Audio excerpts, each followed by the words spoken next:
membahas tentang panduan ziarah Mekah dan Madinah. Mungkin tadi sudah ada gambarannya yang tadi saya sebutkan, tapi untuk lebih jelasnya maka kita persilahkan kepada Pak Haji Rahmat untuk menyampaikan kepada Ina. Silakan. Terima kasih Ibu Haji. Assalamualaikum warahmatullahi wabarakatuh. Alhamdulillah wa syukru alhamdulillah wassalatu wassalamu ala rasulillah wa ala alihi wa ashabihi wa wala.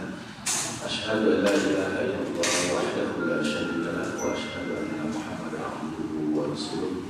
Allahumma shalli ala Muhammad wa ala ali Muhammad kama shallaita ala Ibrahim wa ala ali Ibrahim wa barik ala Muhammad wa ala ali Muhammad kama barakta ala Ibrahim wa ala ali Ibrahim fil alamin innaka Hamidum Majid.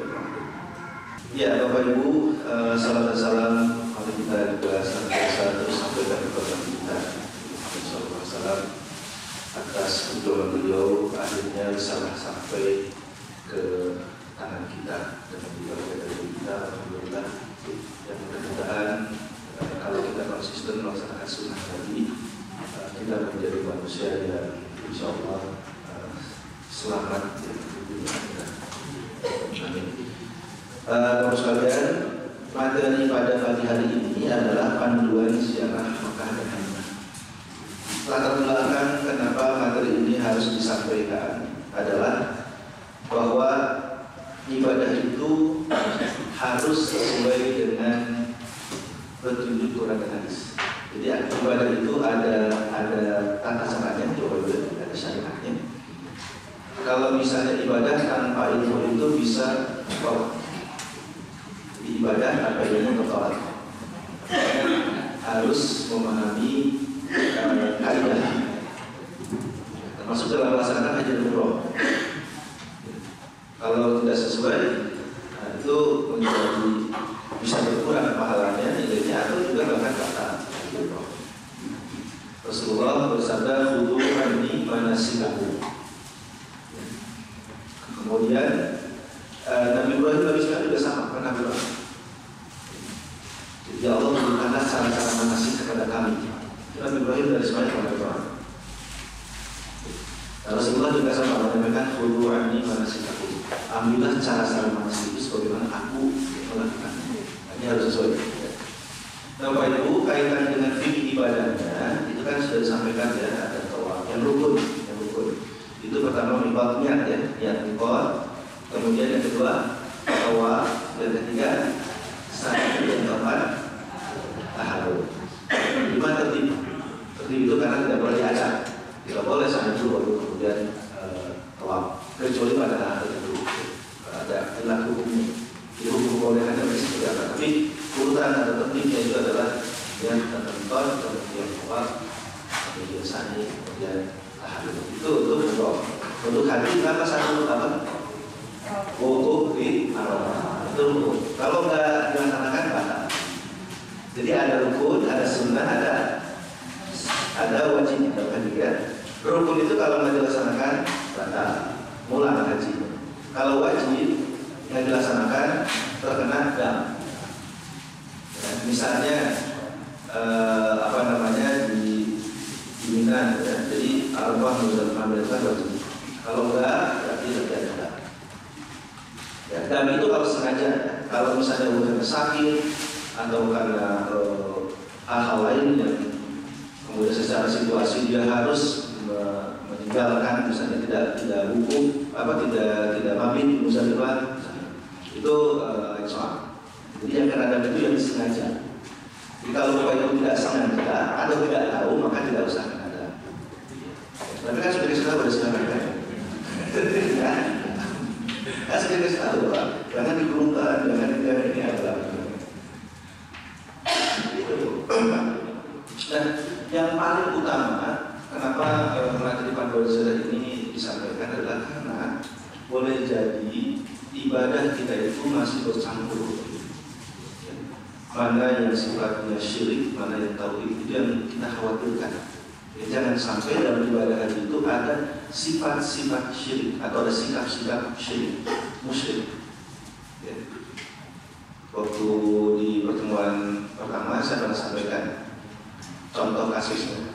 Jadi ada jemaah Sukabumi ya, yang membawa foto anaknya, kemudian nanya, Pak, ini saya bawa foto, nanti kalau sudah habis di mana?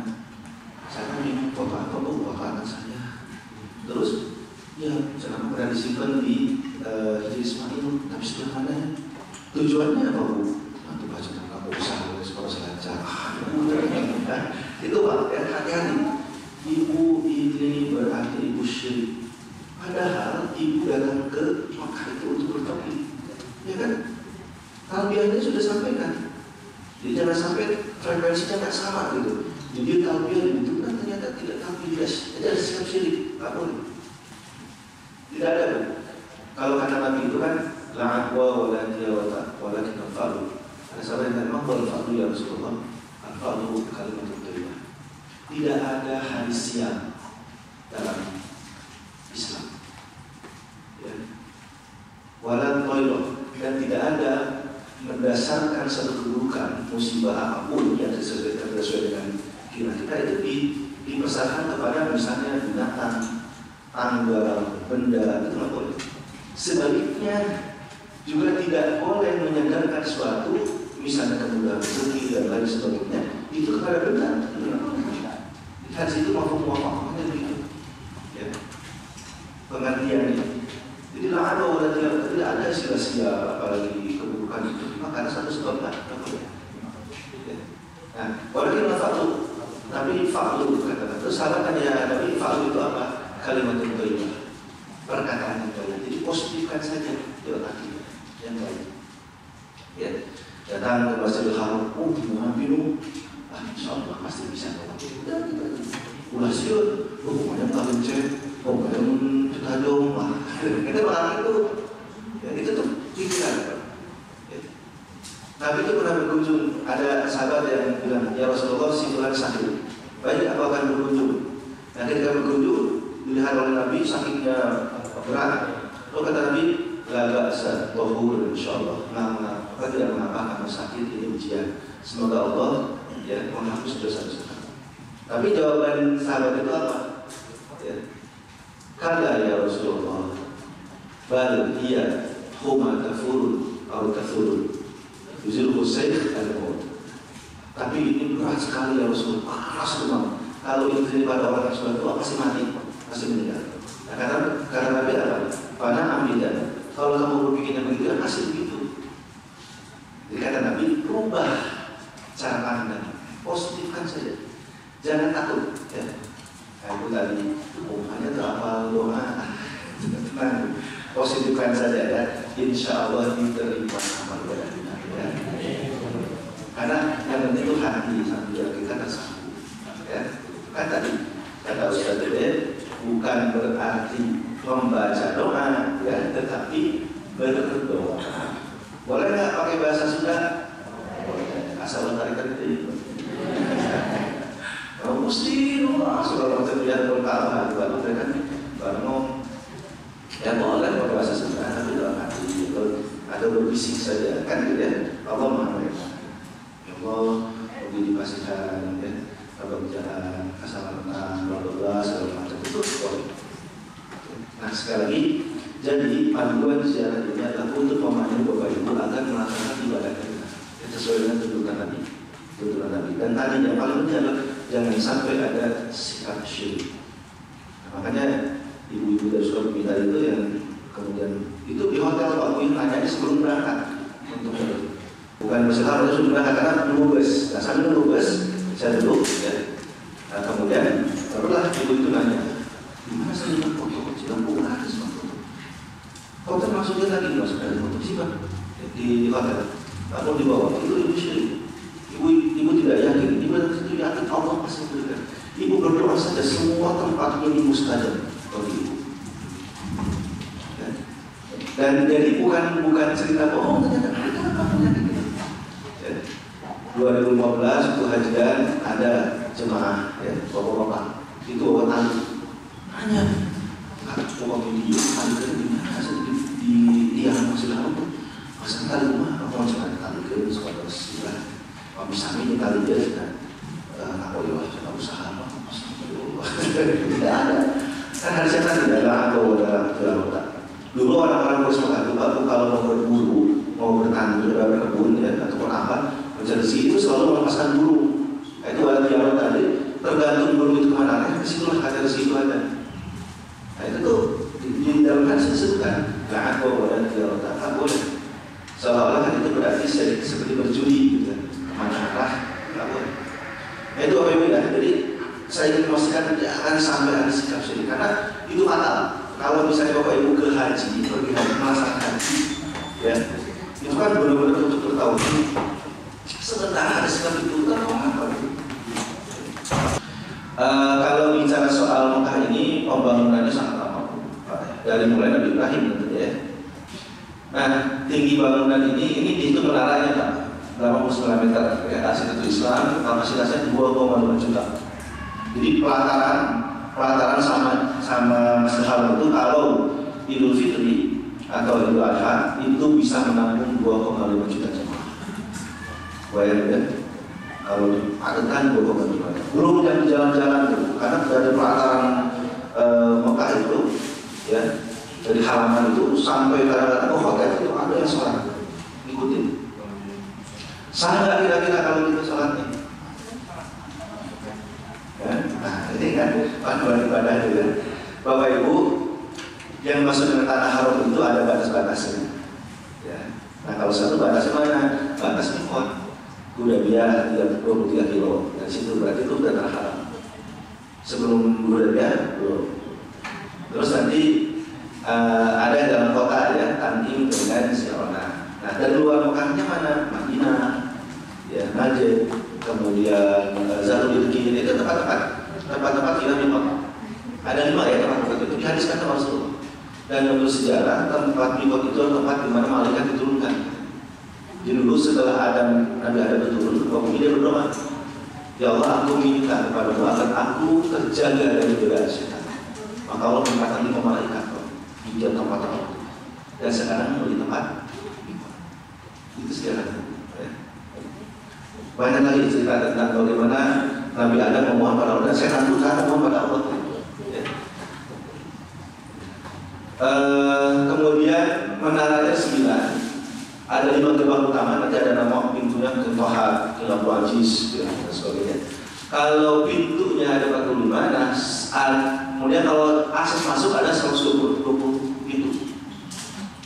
Makanya ibu lihat nanti masuk pintu berapa. Angkanya aja dilihat Bu, angka Arab ya, 8, 10, itu apa angka Arab? Kalau nggak tahu angka Arab, bertanya aja. Tapi itu mudah Bapak Ibu ya. Nanti kalau Bapak Ibu sudah keluar masuk, hafal. Paling pertama saja sih, biasanya pas mau umroh itu kita kadang-kadang keder. Kedernya kenapa? Karena tidak selalu akses masuk itu tempat yang sama gitu aja. Ya. Jadi Pak Bu, kalau saya umroh atau umroh lah misalnya, karena umroh kan bisa beberapa kali gitu ya, melihat. Tapi sekali mau masuk ke sana itu selalu tanya, itu kan sekarang dibuka ini. Ada provokasi, kadang-kadang ada hal-hal lain Pak. Ada pejabat datang misalkan itu ditutup pintu yang satu, nanti dibukanya pintu yang lain, suruh ke sana gitu. Nah jadi selalu begitu. Tapi kalau sudah satu kali umroh, ya sudah lancar untuk insya Allah ya, tahu jalan, tahu tempat masuk, ya, kemana ada area keluar dan sebagainya. Tapi ada 120 akses masuk, ada 13.000 toilet, bebas ya kalau kemana-mana gimana, 13.000 toilet, aman, itu 2,5 juta. Lebih dari 40 sandal. Bapak Ibu nanti kalau misalnya masuk Haram, sandal sepatu dibuka, ya diplastikin, ya kan, masuk ke kantong yang kecil ya, bawa. Karena kalau misalnya taruh di lak, khawatir lupa. Ya, 4.000 kapal lupa. Terus kadang-kadang kita kan kata si askarnya, ya lah, coba ke dalam. Langsung aja. Jadi diatur kan, suruh ke dalam. Bisa orang itu, di mana sedang di rumah. Padahal itu buat nanti beda lagi, bisa kalau sudah terlalu. Jadi dibawa saja ya. Nantinya begitu. Nah jadi sekarang ini tentang Masjidil Haram. Ya. Nah lalu tempat-tempat, jadi gini Bapak Ibu, kalau sudah di Masjidil Haram kawasannya, ada yang mengatakan bahwa Masjidil Haram masjidnya ya, kalau tanah haramnya tadi 23 km dari Hudaybiyah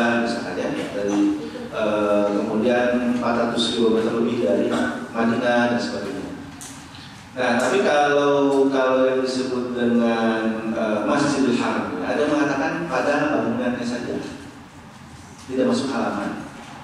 Tapi ada juga pendapat ulama mengatakan halaman juga masuk Masjidil Haram. Jadi kalau sholat di halaman pahalanya sama nggak? Ada makna sama dengan yang di dalam masjid. Tapi ulama jadi kedua di halaman udah salukan gitu kan. Sebisa mungkin bapak itu masuk ke dalam Masjidil Haram. Masih nampung kok insyaallah. Nah, sholat di hotel sama nggak dengan Masjidil Haram? Masih radius kan. Jadi kalau bapak berpendapat bahwa batas-batas Masjidil Haram atau tanah haram itu sama dengan Masjidil Haram nilai ibadahnya, maka dia harus sama. Tapi ingat, jangan sampai dimudah-mudahkan ya. Tapi nuju bilang mau ke haram, bilang begitu untuk bisa jalan ya. Kalau bilang itu maka harus.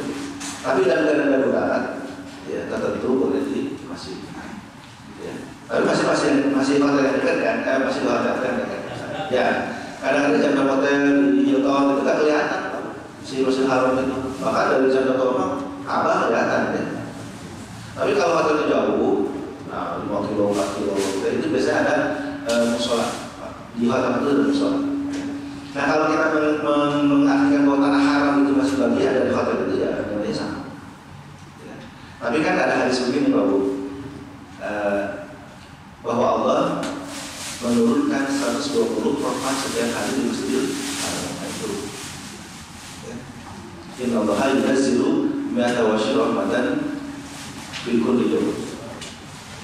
Situna lil mutawwifin, arba'una lil musallin, wa 'ashruna lil nadhirin.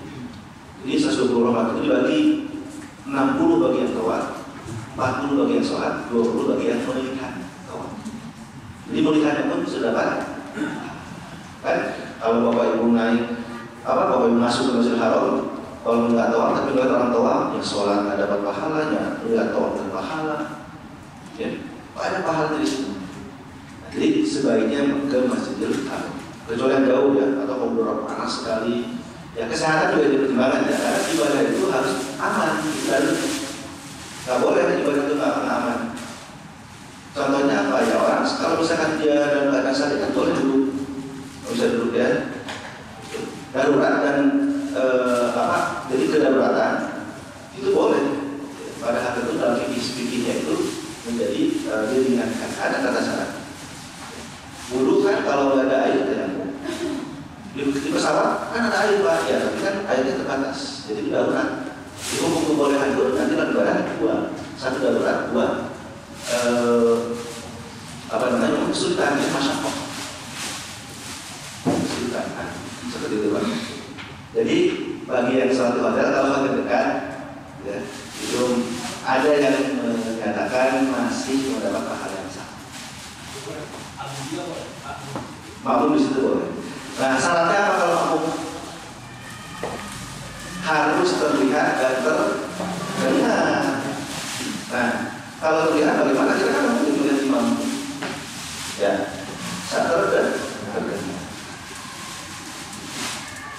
Yang ketiganya tambahan ada selama bersambung dan bersambung safnya. Bila misalkan di desa, motor itu buat itu bersambung. Jadi macam-macam ya pakai gitu. Nah maksud saya dimudahkan saja oleh kita. Ya tadi lah intinya kalau sholat di hotel itu dalam keadaan kita mungkin sakit atau tidak memungkinkan. Ya.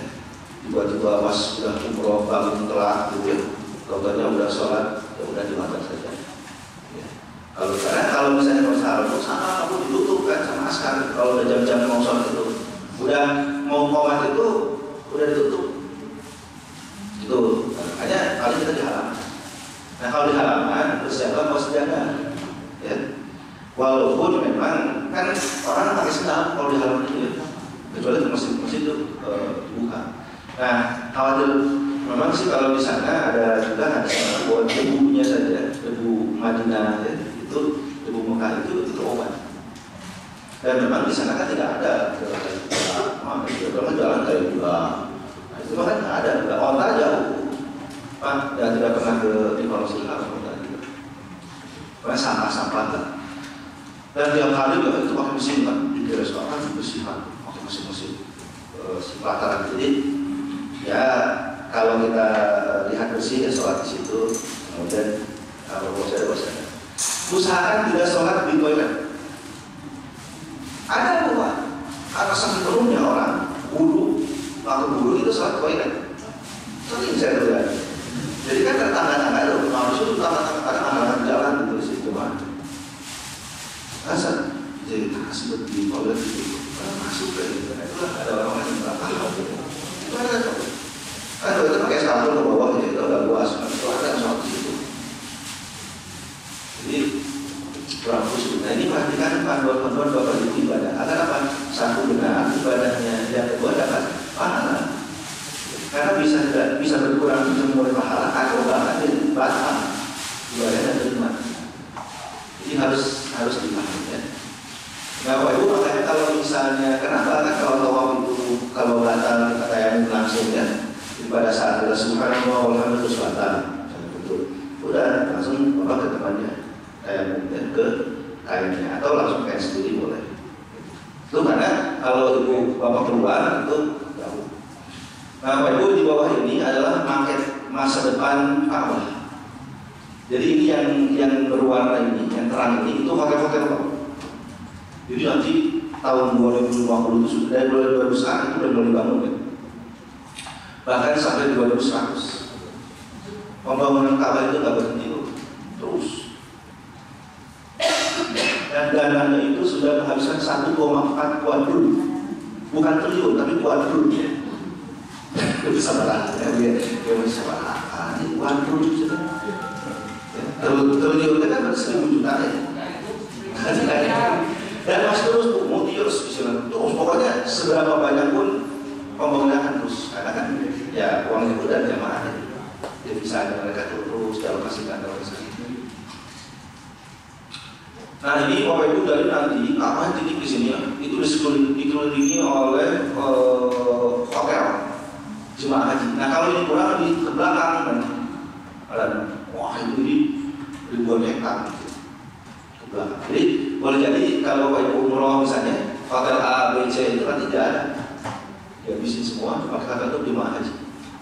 Kalau kabarnya mau pakai gondola Pak dan hotel itu ke bawah. Jadi akan di kota modern terindah, terbesar, termahal di dunia. Dan tanah di haram itu paling mahal di dunia. Satu haram, kedua Madinah, ketiganya di San Francisco sama California. Tanah itu. Jadi 1 meter itu sudah diminta. Di haram. Jadi kalau Bapak itu mau invest di haram, dapat dari sana, itu pasti. Orang-orang seperti itu kalau kajiannya musim haji, mereka itu pada luar negeri main. Karena satu kali musim haji itu keuntungannya bisa untuk 12 bulan mereka di sana. Tuh makanya punten ya orang-orang Saudi Arabia itu ya kerjanya nggak seperti kayak kita. Itu santai-santai. Datang ke kantor jam 10, pulang jam 3. Tuh karena itu makanya sekarang kayaknya mau diubah budaya itu supaya mereka kaji. Karena ya harusnya tidak begitu kan seorang muslim. Nah Bapak Ibu nanti ini Bapak Ibu kan di Ka'bah ya. Nah, jadi pada saat tawaf itu nanti Bapak Ibu itu kan putarannya di luar ini ya Hijr Ismail, tidak masuk ke Hijr Ismail tapi di luar ya putaran itu. Mau lebih dekat, mau lebih jauh tergantung ya posisinya.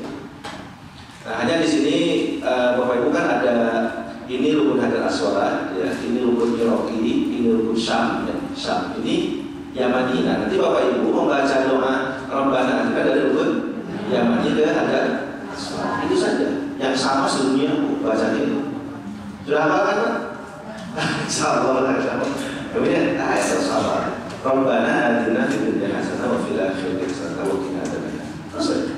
Nah, dari Hajar Aswad ke sini ke Iraqi kemana sampai ke Yaman lagi boleh doanya apa saja. Nggak ada yang baku dalam hadis Nabi itu bahwa harus doa A, B, C kan. Yang Nabi contohkan itu niat talbiyah dengan doa ini 3. Tahu saya ke sana dulu ada mah berangkat. Ya.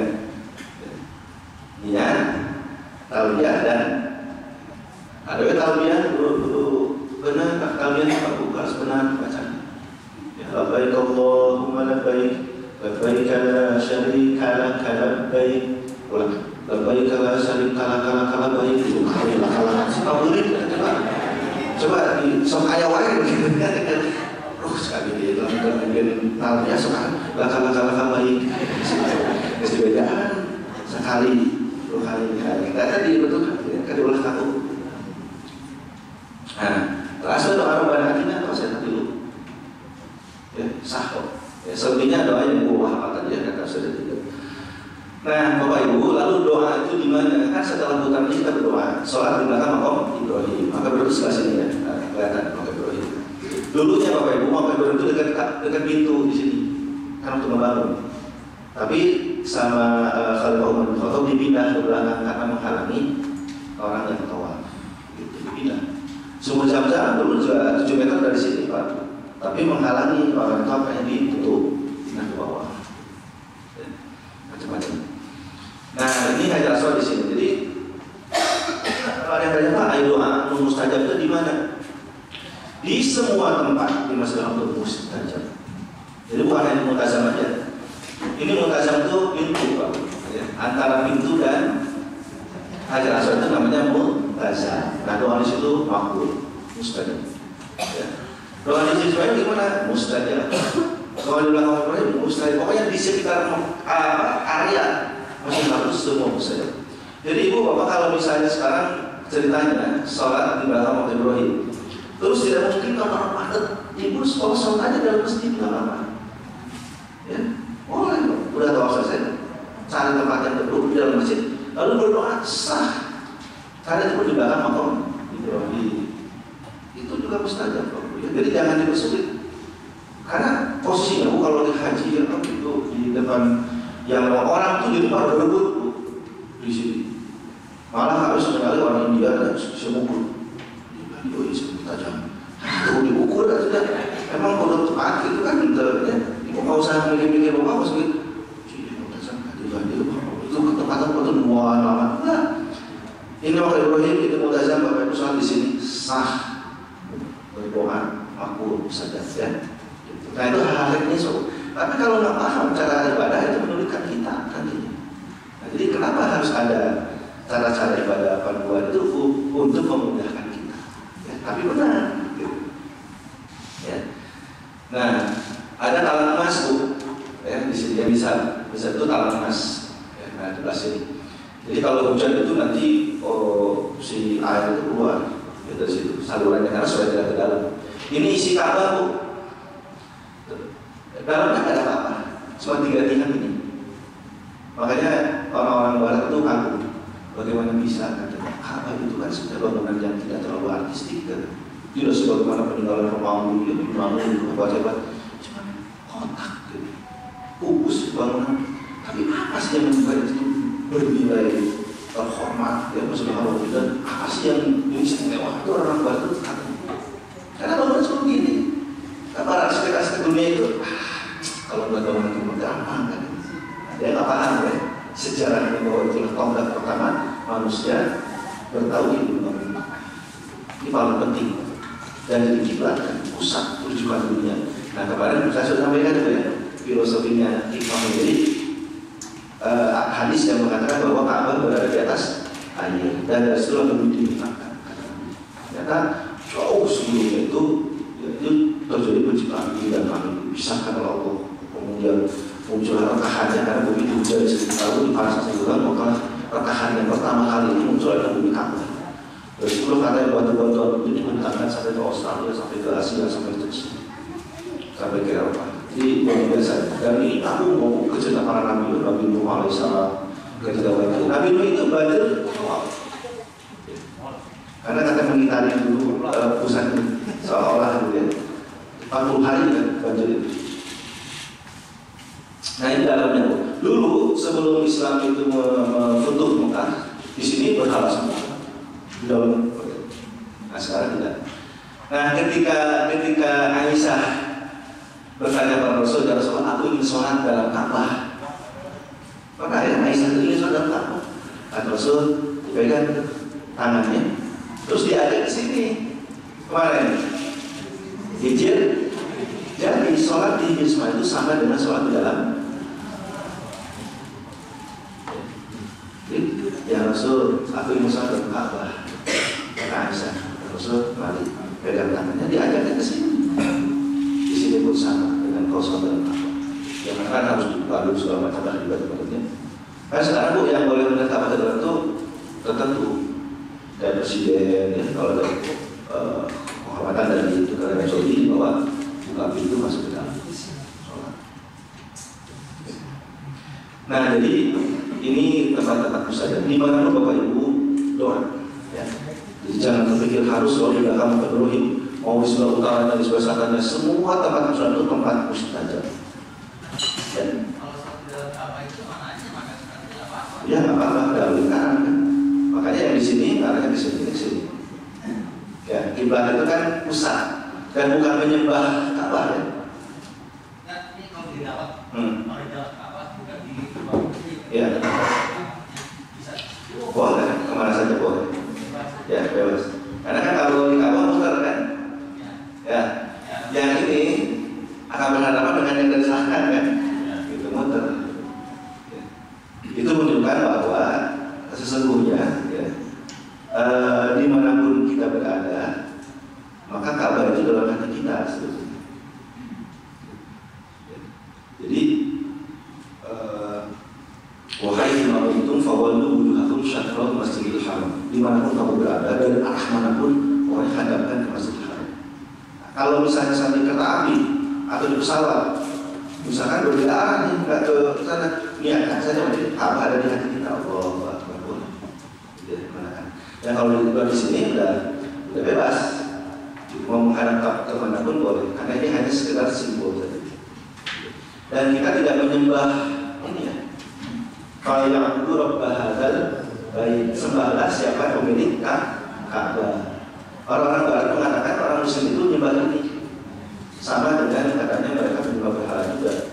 Asalnya juga beda. Karena apa? Ka'bah ini bukan disembah. Apa untuk bawa dengan disembah? Dia bisa dinaikin. Kalau misalnya ganti kiswah sama sekali dinaikin. Jadi kalau suci itu kan nggak boleh begitu. Ya kan? Tapi ini bisa disentuh, bisa jadi menandakan bahwa bisa mungkin dibongkar itu untuk berbahaya bisa. Itu menandakan bahwa Ka'bah itu bukan dalam suci sebagaimana ibadah, dia hanya simbol. Itu hati-hati ya. Di kitab Fal Ya'budu Rabb Hadzal Bait, menyembah beribadah hanya kepada pemilik Rabb Hadzal Bait, pemilik Ka'bah itu, pemilik rumah itu Allah. Baik. Nah itu Ka'bah. Jadi Mekah ya Bapak Ibu, nanti sholat dimanapun di dalam area Masjidil Haram itu nilainya berapa nilai pahalanya? Ada yang tahu? 100.000 kali dibanding masjid yang lain. Di Pusdai misalnya pahalanya 10. Kalau di sana 100.000 sekali sholat 100.000. Tapi ulang dia pas sudah pulang haji kan 100.000 dah nabung. Mereka masjid mah gitu. Saya karena hitung angka gitu pahala 100.000. Tadi Madinah 1.000 ya.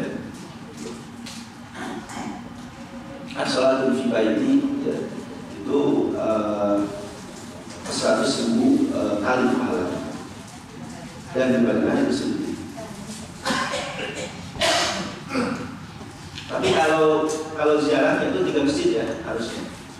La tusyadu bihal illa salah satu Masjidil Haram, Masjidil Hadza, Masjidil Aqsa. Ya, kata Nabi, tidaklah engkau berpergian karena dalam rangka untuk ziarah ibadah ya atau rihlah gitu. Healing apapun lah, refreshing kecuali ketiga masjid itu. Masjidil Haram, Madinah dan Aqsa. Hanya Aqsa kan tidak aman gitu ya. Jadi itu harus sulit. Nah, Bapak Ibu, itu Masjidil Haram ya, area terus ada apa saja, ada apa Hajar Aswad, ada Hijr Ismail ya, kemudian ada Makmur, itu semua ayat tanda-tanda kuasa Allah. Karena itu sumber saja, masa sudah sampai ada sumber saja itu kedalaman sekian beralur sudah berubah segala macam. Nah itu tentang apa? Kemudian mencium Hajar Aswad yang normal. Sebelumnya mencium Hajar Aswad itu wajib atau sunnah atau mubah? wajib, mubah, sunnah, rukun.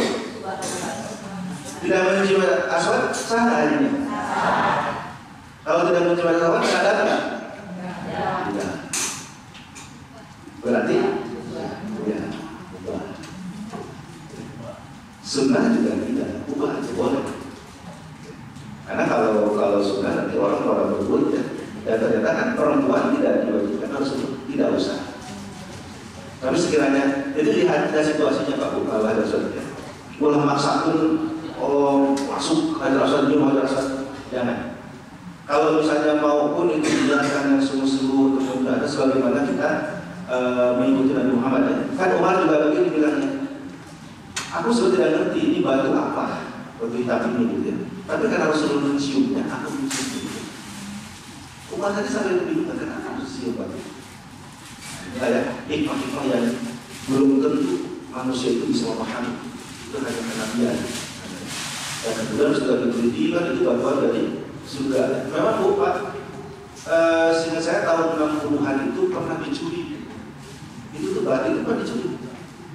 Dibawa ke London, diperiksa sama badan atas segala macam di London itu. Kesimpulannya bahwa batu itu tidak di bumi. Ya. Lalu pada masa Utsmani dibawa lagi kembali ke situ. Maka dicuri batu Hajar Aswad. Makanya takut-takut bahwa kalau lihat Hajar Aswad bukan batu yang segundul gede-gede, tapi itu tempel-tempel di dalamnya pecahan-pecahan. Karena pernah dipecahkan. Lalu diteliti. Hasilnya kesimpulannya bahwa batu itu tidak ada di bumi. Gitu aja. Allah Akbar. Nah, jadi tidak wajib Bapak Ibu ya. Tapi kalau memungkinkan ada niat yang kuat, mangga. Dan ingat jangan gunakan joki. Dimasukkan kayak joki. Oh, sekarang banyak masalah Islam. Wah, suka tenaga. Jauh mereka sebenarnya. Harus sehat. Lalu terbayar udah sampai keluar. Itu orang mana? Orang Indonesia. Orang Indonesia kan joki-joki itu. Ya, orang-orang siapa kan? Belum paham bahasa orang Indonesia. Apa? Ayo saudara. Sama-sama. Sama itu. Saya enggak kenapa dia tidak hadir gitu. Gitu. Dan kalau mau sendiri aja. Sama teman bagusnya Bu Pak.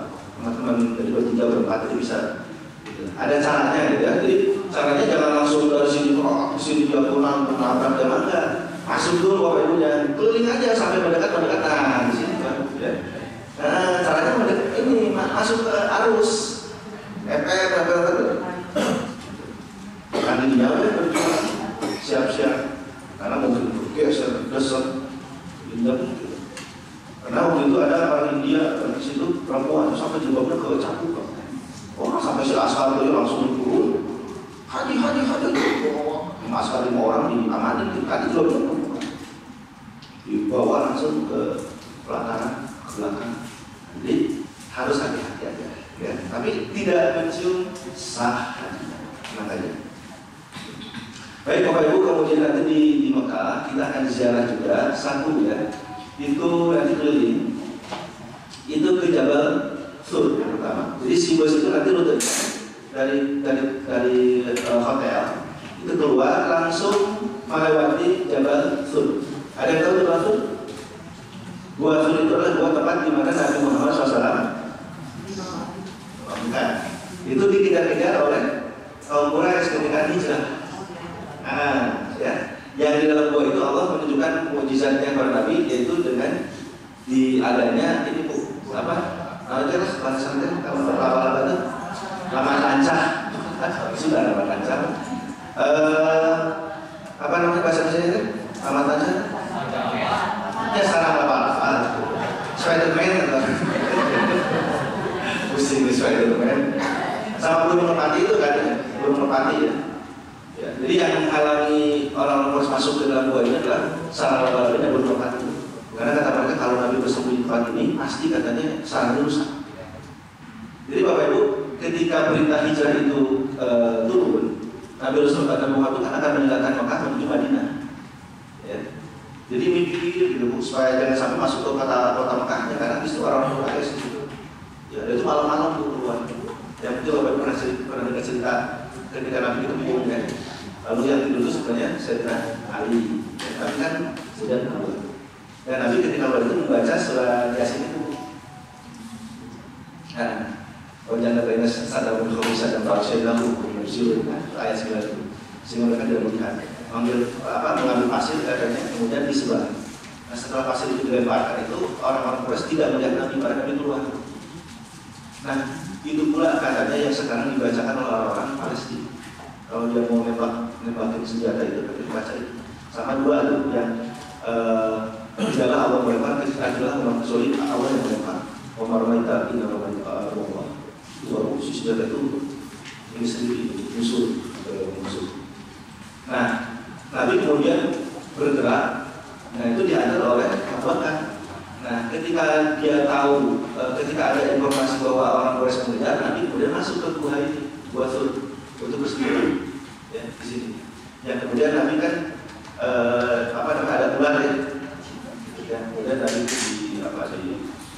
dibakar oleh Nabi yang kena itu patok, bakar sampai Nabi itu mengatakan dan gunung itu ya awalnya berguncang kemudian disuruh diam sama. Jadi Bapak Ibu, mujizat Nabi Muhammad itu banyak, bukan Al-Quran saja. Mujizat itu ada dua, ada hisyah, ada non hisyah. Hisyah itu mujizat yang supranatural dan tidak bisa diambil akal. Seperti tongkat Nabi Musa ya, dari bulan. Itu ada non hidup dari tongkat. Terus mujizat Nabi Isa ya, bisa membangkitkan orang sudah meninggal. Itu doang, itu hisyah. Nah kalau semua itu enggak, itu yang dibuat Al-Quran. Tapi sebetulnya isinya juga banyak. Yang salah satunya itu belum ketika bergerak Rasulullah kemudian minta jangan kau bergerak. Terus kalau Nabi jalan kan awan mengikutinya ya. Nah, itu tuh isinya semua. Tapi itu ada tambahnya yang juga malah Al-Quran. Nah di situ aku dapat pertolongan Allah Bu, dijaga ya, oleh sama Allah. Tidak bermanfaat sehingga ketika jadi musuh itu sudah sampai ke gunung ini. Gunung ini tingginya 1.400, tapi buahnya itu ada di ketinggian 700 meter. Buahnya itu sudah datang. Tapi karena melihat ada sarang laba-laba, mungkin Nabi bisa di sini. Dan ada merpati, Pak. Ada sarang merpati di situ juga nggak mungkin. Karena kalau Nabi masuk ke sini, pasti merpati ini kabur dan pasti sarang itu rusak. Makanya saya sekarang pokoknya kalau di Mekah itu banyak burung merpati. Konon kabarnya ada bisa juga alam misalnya. Itu katanya keturunan dari merpati yang dulu tersebut. Makanya ada bilang itu nangkap atau berburu, lucin. Jadi orang sebanyak apa itu? Menurut beritanya, tapi orang saya nggak tahu itu. Boleh jadi ya keturunan dari merpati yang dulu di masa Nabi. Coba jadi kalau di Mekah di masa Harun banyak burung-burung merpati.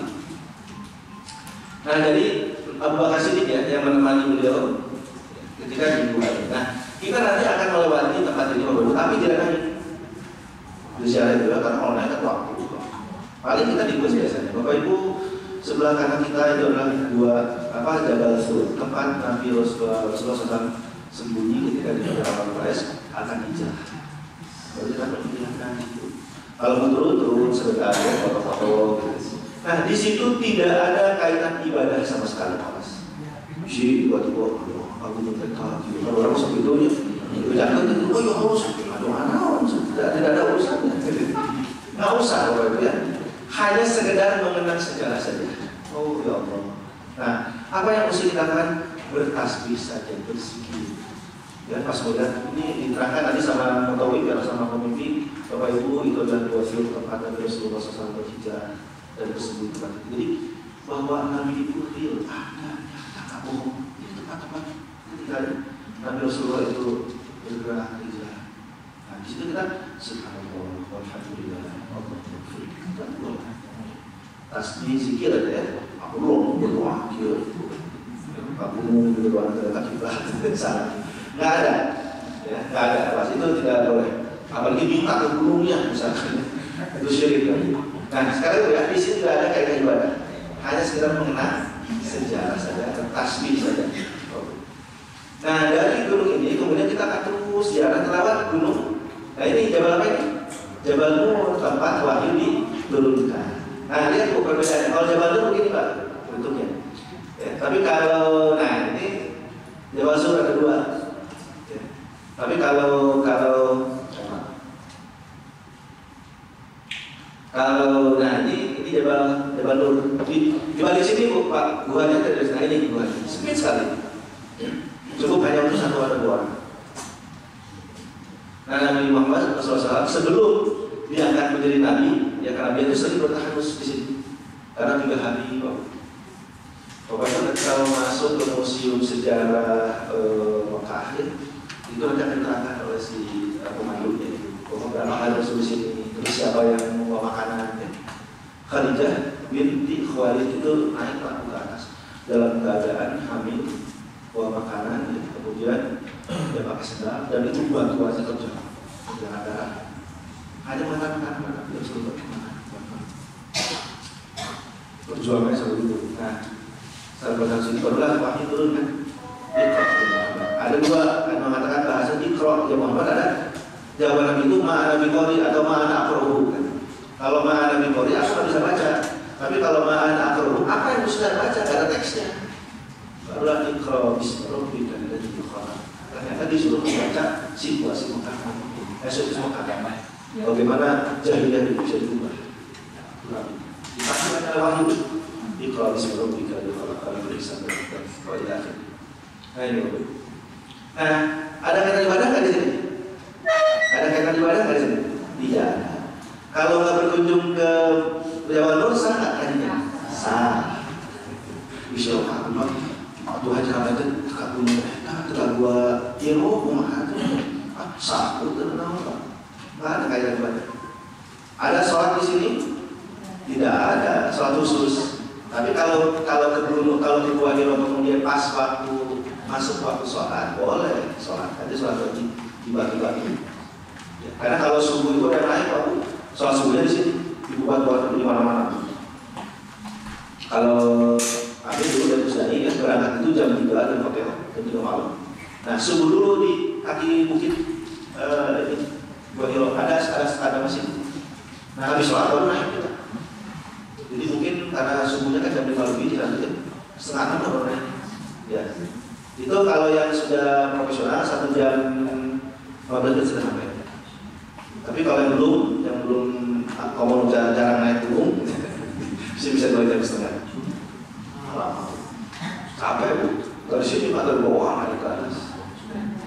Nah nanti Bapak Ibu silakan diskusi dengan Ustaz Dedan. Tapi kita juga bisa kalau haji itu usahakan ada ziarah ke 2 kilometer. Bapak-bapak yang kuat naik, yang tidak kuat cukup di bukitnya saja, di kaki bukit. Nunggu, ibu juga sama nunggu kan, terus bantuan. Kalau yang kuat naik ke atas, melihat lah ya. Tapi tidak ada ibadah ya, tidak ada doa, tidak apa-apa, tidak ada. Apalagi minta kebuhan yang sulit, boleh. Hanya sekedar mengenal sejarah. Bapak Ibu dalam satu riwayat disebutkan bahwa Nabi ketika menuju Mekah dan beberapa kali ke Mekah tidak pernah datang di sini. Nabi sendiri setelah Mekah itu ditaklukkan, ya, Islam sudah kuat di Mekah, itu beberapa kali datang ke sana, itu tidak pernah Nabi datang ke. Nah, kalau kita pakai jamaah alasanan kan, masih waktu tapi tidak ada kesepakatan. Sekali lagi. Terus dari Gua Hiro nanti mampu. Biasanya pulangnya sih atau enggak dengan arah. Itu akan melewati kuburan Ma'la. Ini Ma'la ini tempat pekuburan ya, yang paling tua di Mekah. Karena disitulah tempat dikuburkannya keluarga Nabi.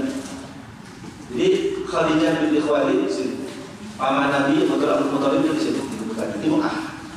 Ya. Tapi kalau Aisyah, kemudian Fatimah, ya itu di Madinah, bukan? Beda waktu sejarah. Nabi itu di sini.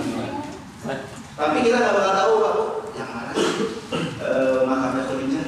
Nah, karena nggak ada nama tuh batu gitu. Nah, batu aja di sana. Kalau di rumah ada padungnya, nama bin siapa, di sana nggak ada. Jadi kalau ke sini kita langsung aja mendoakan. Nah, doanya doa ziarah kubur. Sudah apa? Nah, coba nanti ada bahasa doa kubur. Ya, jadi setelah ada kuburan Bapak Ibu baca doa itu. Nah, termasuk di sini juga Bu, orang-orang Indonesia, alim ulama yang meninggal sana juga ada di sini. Ada dua area pemahaman kan. Nah kemudian di Mekah itu apa saja kita lintasi nanti ada ini kalau ini Al-Musda ya, Arafah, begini situasinya tempat wukuf nanti.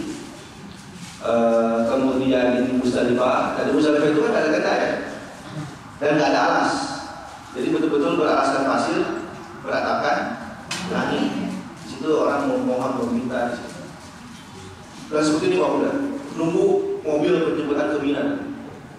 Itu akan dialami kalau berjalan awal. Tapi ini situasinya.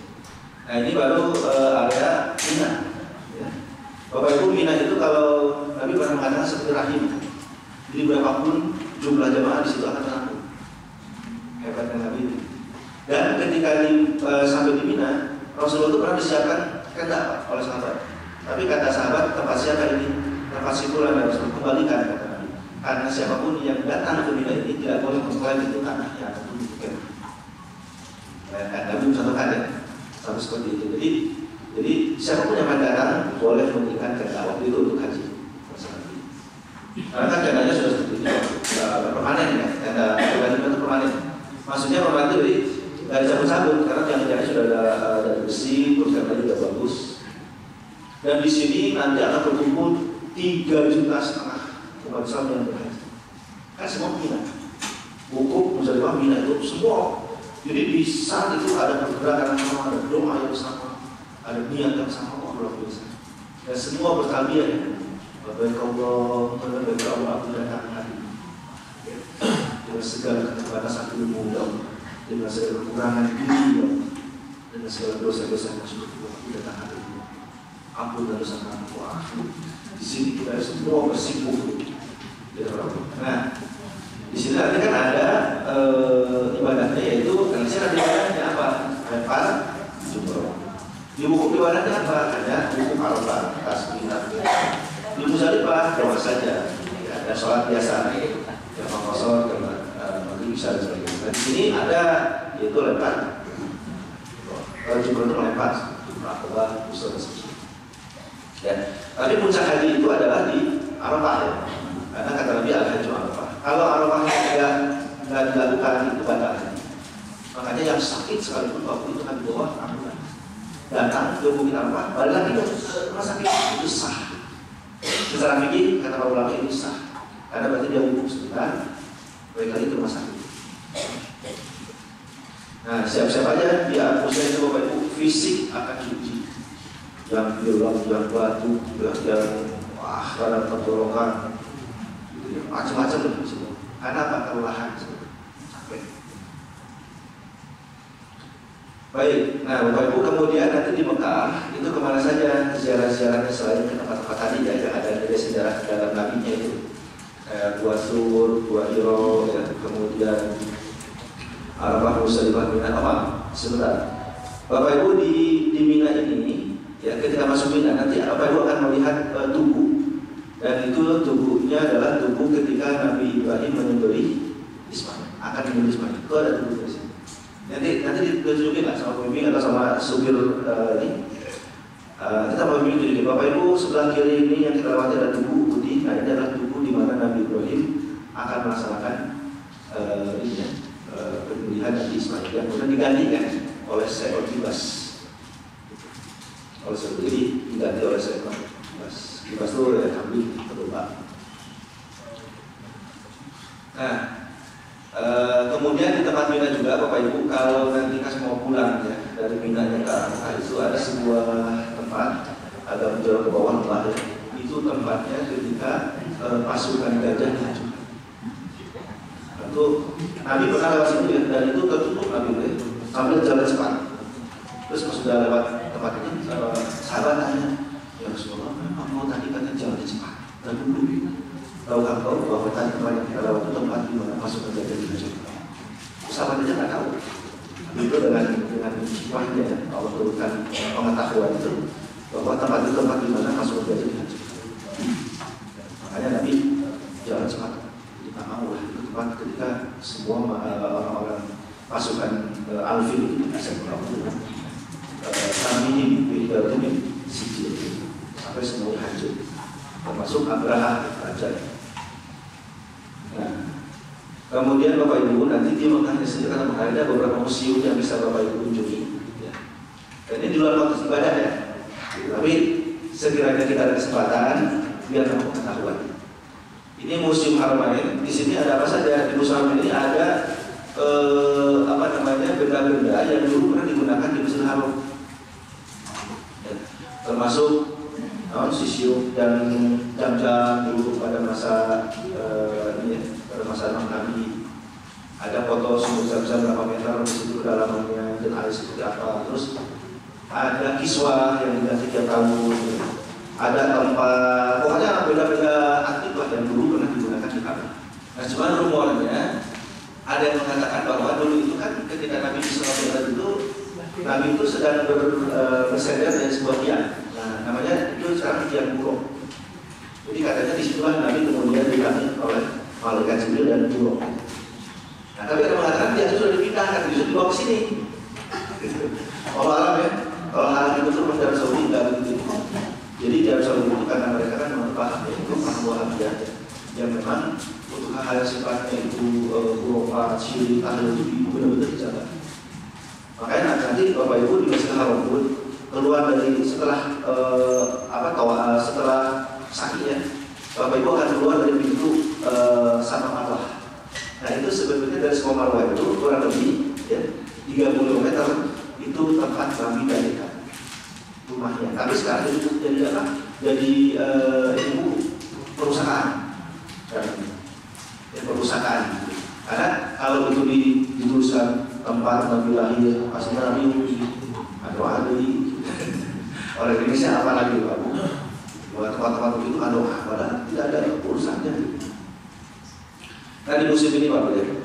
Nah kemudian ada musim Amudi. Kalau ini kaitan dengan sejarah Mekah dan juga ada sih di sini lebih ke budaya saja. Bapak Ibu misalkan mau lihat pakaian orang-orang Mekah asli dari mana, boleh foto-foto itu. Ada pedang yang dulu digunakan perang kan di mana. Terus kalau saat masak tuh kayak kata yang di sini kayak perang ada di mana. Ada museum Wahyu yang baru di dekat Jabal dekat Wahyu bawahnya. Nah, nanti kalau ke sana bayar 10 rial, 10 rial atau 15 itu buat apa namanya museumnya, museum 15. Ya nanti barang-barang aja, barang jadi biar bisa diskon. Nanti kalau ada yang bahasa Arab, Wah ibu, mahal. Yang bisa bahasa Arab aja, karena biasanya kalau di Madinah begitu, mau masuk dulu kan gratis waktu masuk di museum Madinah itu. Sekarang banyak. Ya, ke museum Nabawi itu 15 rial, ke museum Sirah Nabawi itu malah mahal, 27 rial. Kalau saya ke situ 15 rial, nawar. Jangan aja, nanti jemaah ke situ. Aku jemaah di mana? Udah 10 aja, kasih 10 rial. Kayak sekali duit kan jemaah siap. Kalau ada hak gitu kan, kalau ada gitu. Nah, ada musim Zahir Pak. Zahir di Mekah juga. Ini kan rumah sakit ya. Musim Zahir ini lebih luas tentang budaya, termasuk demografinya Arab Saudi. Jadi binatang apa saja yang ada di sana itu di sini. Macam ada bulu, kalajengking, ular, mahawalnya itu banyak. Tapi tidak ada. Meskipun orang-orang Arab kalau ngomong sastra itu sahnya itu ada asan kan singa sebagaimana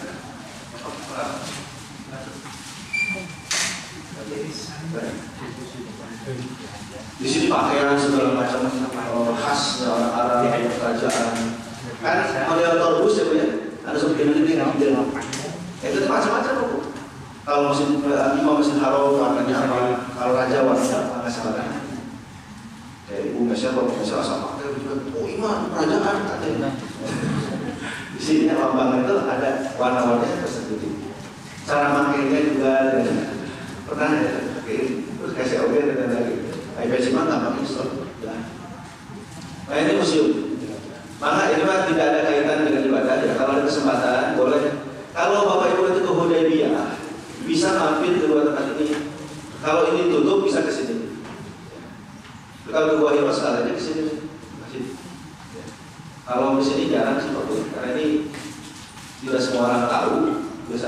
yang kedua juga jarang sih yang kesini gitu. Kalau saya dulu kesempatannya karena mau nganter orang yang di hemodialisa itu cuci darah, karena ada jamaah waktu itu yang tapi heran Pak Budi, itu harusnya 2 kali seminggu cuci darah itu. Dia sudah hampir 2 minggu rumah, tapi saya ada. Kalau sudah 2 minggu itu cerita, baru saya juga kaget kan, rumah kamu ini, bukan karena sama sekali itu aja, hanya dekat di sini.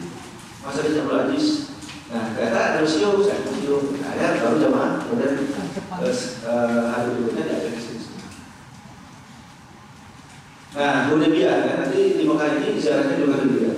Kenapa Hudaybiyah? Karena tempat ini tempat di mana Rasulullah melaksanakan umroh pertama, dan itu tersegal. Jadi umroh Nabi itu 4 kali ya. 4 kali umroh, 1 kali haji. Jadi kalau ada haji 2 kali bagus, hebat lebih dari Nabi. Dan 2 kali. Umrohnya Nabi 4 kali. Nah, umroh yang pertama ke sini itu tidak sampai ke Mekah. Dijegal oleh orang Quraisy, tak boleh masuk Mekah. Nah, di sini muncul perjanjian Hudaybiyah. Dalam sejarahnya terkenal. Hampir perang kan. Padahal Rasulullah SAW beserta 400 sahabat yang akan umroh ya, itu tidak membawa senjata apapun karena niatnya mau ibadah. Tapi dia akan orang Quraisy itu mau perang. Sehingga kan negosiasi itu sampai maghrib. Bahkan waktu itu Utsman bin Affan kan diutus. Kalau Utsman bin Affan nggak pulang setelah Isya, kita perang, kata sahabat. Tapi tidak sebelum Isya itu dia pulang. Ya. Karena negonya lama katanya. Tapi tetap hasilnya nggak boleh umat Islam masuk ke Masjidil Haram. Nabi sama-sama kembali ke Madinah. Tapi hajinya bagaimana? Nah, menyembelih seekor kambing. Ada di sini. Ada di ayat itu. Jadi Bapak Ibu, ayat itu menjadi hebat menurut saya. Karena ayat itu ini ke depan pandangannya boleh jadi gitu. Suatu saat nanti kalau Islam itu tertahan, mungkin ada perang, mungkin ada penyakit. Kemarin kan waktu COVID dibatasi. Tapi dalilnya tetap ada dalil dalam surat Al-Baqarah itu. Fa'in usirtum. Informasi selalu bahaya. Jadi kalau kamu tertahan maka kamu harus menyembelih seekor kambing. Karena sudah dinyatakan untuk umroh, sudah mikot gitu. Ini udah dia. Jaraknya 23 km Bu dari Masjidil Pak. Nanti ke sini. Nah, terus kalau mau jalan lagi ada Taif. Oh ya, di Hudaybiyah tidak ada ibadah-ibadah lainnya kecuali kalau mau umroh sunnah. Misalnya Bapak Ibu mau umrohkan orang tua atau saudara yang sudah sakit, berat, ya, habis atau yang sudah meninggal, boleh diumrohkan sama Bapak Ibu. Nah, dari mana mikotnya? Dari Hudaybiyah. Jadi masa di Hudaybiyah sekarangnya kalau ada umrohkan orang tua, saudara bisa. Jadi di sini tidak ada ibadah yang bagus kecuali mikot saja. Nah, Bapak Ibu kemudian sekarang itu sedang digalakkan ziarah ke Taif. Sekarang itu ya. Karena Taif itu menjadi destinasi wisata sekarang. Nah, kalau kita Bapak Ibu di Taif nanti kita kunjungi nanti ini Masjid Ibnu Abbas. Kan Ibnu Abbas itu salah satu perawi hadis. Dan dia adalah anak dari Abbas, pamannya Nabi. Nah di sini Masjid Ibnu Abbas. Nanti kita kalau mau ke sana, terus kemudian melihat masjid, tidak ibadah yang terkait sana ya. Hanya sekedar melihat ya takjub dengan masjid ini. Kemudian kita kalau mau ya mendoakan agar Abbas Ibnu Abbas itu juga itu dimaksud Allah. Itu aja sih. Tidak ada kaitan ibadah apapun di sini. Tidak ada riba ya, kalau riba itu dalilnya sholat di situ. Kalau ini enggak. Nah ini Masjid Abbas. Ada 2 masjid ya, ada Masjid Atiqah, Masjid Ibnu Abbas, Masjid Kuf, sama Masjid Adas. Kalau jadi gini, pada saat hijrah pertama itu Nabi kan di sini ke Taif. Sebelum ke Madinah ya, ke Taif dulu. Tapi ditolak oleh Nabi itu. Itu Bapak Ibu pernah dengar cerita Rabi Wahid itu Nabi itu. Di sini Taif. Kan sama Zaid bin Haris 2 orang. Nah, Nabi ketika dakwah di Taif itu ditolak. Nah, Nabi sempat beristirahat, jadi disuruh balik dari Mekah. Tapi sempat beristirahat di sebuah kebun. Ya. Terus saya kata itu kebun atau apa namanya di sebuah kebun. Nah, di situ ternyata ada orang-orang Nasrani. Lalu orang situ melihat dan minta salah seorang budaknya itu mendatangi 2 orang itu. Kata orang satu, Aku melihat di tubuh kita itu ada 2 orang yang ternyata berdarah-darah, kata dia. Maksud aku sudah berdarah gitu, mukanya, tubuhnya gitu. Ya. Coba kamu lihat, itu yang datang itu ada sebenarnya. Ada seorang Nasrani. Ketika datang ke Nabi, berbicaralah ada seorang Nabi, Rasulullah. Engkau seperti bukan orang asli kau. Dari mana kamu sebenarnya? Ceritakan aku dari Mekah. Nah terus Nabi tanya, siapa engkau sebenarnya? Siapa engkau? Aku Anas bin ini. Aku adalah budak dari majikanku. Ini namanya. Ini kebun miliknya. Kau berhenti di sebuah kebun miliknya. Terus kata Nabi, sungguh namamu indah. Aku pernah punya teman dahulu kala. Aku pernah punya teman dahulu kala. Nah disebutkan jadi Nabi Isa diceritakan sama Muhammad itu. Nah dia bingung. Kamu tahu dari mana? Kata keturunan itu sampai ke Nabi Isa. Itu adalah Nabi kami, orang Nasrani. Nah jadi jelaskan Nabi Muhammad dia bersahadat masuk Islam. Setelah dibangun sebuah masjid kecil untuk bersahadat. Kalau masjid itu ketika Nabi berdarah terus sholat kuat, itu sempat dia berterakan di atas sebuah batu itu jadi kayak bantal. Jadi apa namanya? Kayak bantal kayak enak sendiri gitu ya. Sampai ada lekukan bekas sikutnya Nabi. Nah itulah masih. Tapi masjid ini jarang dikunjungi karena kecil-kecil. Kedua, ya tidak menjadi bagian wisata. Yang sering itu adalah masjid Ibnu Abbas. Nomor sekarang seorang haji, seorang sahabat Nabi, seorang besar. Nah selain itu nanti di Bali ini, Taif ini dikenal dengan negerinya para raja. Jadi orang-orang Mekah, orang-orang yang munafik itu kalau berlibur ke sini, orang mana lemah. Lemah memang biasanya ya. Oh, di mana kamu mulai betul-betul aneh. Kalau kita katakan melintas di daerah Gurun, ada sebuah tempat, di situ ada ayunan-ayunan hiji, dia sorotan hiji. Saya tanya ya, di tempat apa sebelum kesini orang Arab? Itu tempat orang bermain kan, orang Arab ke sini. Kapan? Ya malam, kata dia, siang malam. Jadi nggak ada sorotan hiji, dia nggak ada hiji. Sedih sekali ini di Bandung. Kalau mereka masih sekolah, sedih bu, gitu jauh. Nah ini tempat tentunya para raja jadi karena apa? Suhu udaranya lebih dingin, jadi sayur mayur itu tumbuh, buah-buahan itu tumbuh. Nah ini apa namanya area bunga yang nanti dijadikan sebagai minyak wangi. Jadi Bapak Ibu kalau ke sini diajak ke proses pemilihan minyak wangi, melihat gitu ya. Ada juga ini gondola, tapi saya belum pernah gondola ini ya. Karena nggak sempat waktu itu jadi pagi-pagi gitu. Kalau ke sini ke tempat minyak wangi, ke Masjid Abbas, masih Abbas. Baik, Bapak Ibu, kemudian ziarah makam di Madinah. Penting juga ya. Bapak Ibu nanti di Madinah, Bapak Ibu akan melewati makam Nabi. Setelah sholat di Raudhah. Raudhah dia apa ya? Ini Raudhah dulu ya. Raudhah adalah area dalam Masjid Nabawi yang lokasinya berada di antara rumah Rasulullah SAW dan mimbar yang digunakan berdakwah. Sebagaimana diketahui, rumah Rasulullah SAW itu menjadi makam beliau karena ini disebut juga sebagai lokasi yang bisa digunakan doa. Raudhah. Bagaimana di Madinah di Masjid Nabawi itu akan Raudhah. Raudhah min riyadil jannah. Jadi Raudhah itu tempat di mana di situ surga. Kita nggak ngerti ya, di bawahnya kah, di langit kah, tapi kata Nabi di situ kata surga. Tuh perdoaan Nabi, kenabian kita nggak sakit. Tapi kan Nabi di antara Raudhah ini ada jannah. Ya, kayak anginnya itu tercium. Karena Raudhah ini dulu Bapak Ibu tempat Nabi menyampaikan dakwah, menyampaikan ayat, hadis, dan dia bersandar pada sebuah bahan ya, jadi pohon apa? Ya pohon kurma gitu ya, yang hanya akar dan tanggulnya aja.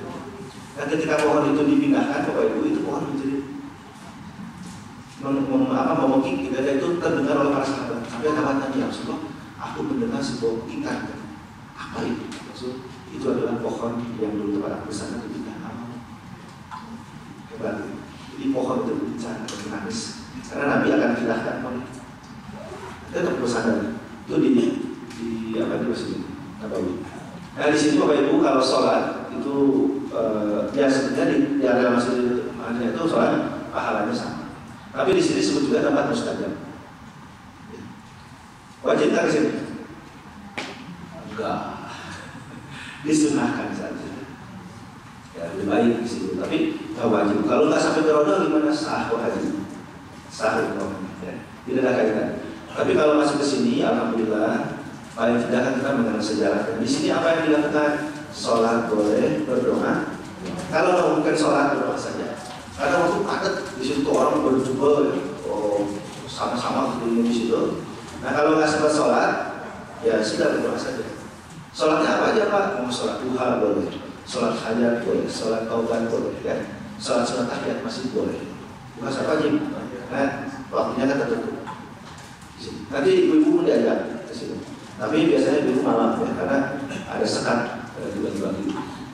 Nah setelah dari sini Bapak Ibu jangan keluar melewati tadi makam Nabi. Nah pada saat keluar Bapak nanti pas ini kan makam Nabi ini gini, posisinya itu 3 ya.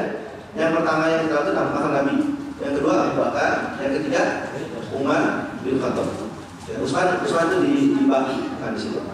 Jadi hanya 2, Abu Bakar, Umar. Terus Nabi yang pertama. Nah pada saat Bapak Ibu melewati makam yang pertama, ucapkan ini sama-sama Assalamualaikum ya Rasulullah warahmatullahi wabarakatuh. Assalamualaikum ya Nabi Allah. Assalamualaikum ya Habibullah.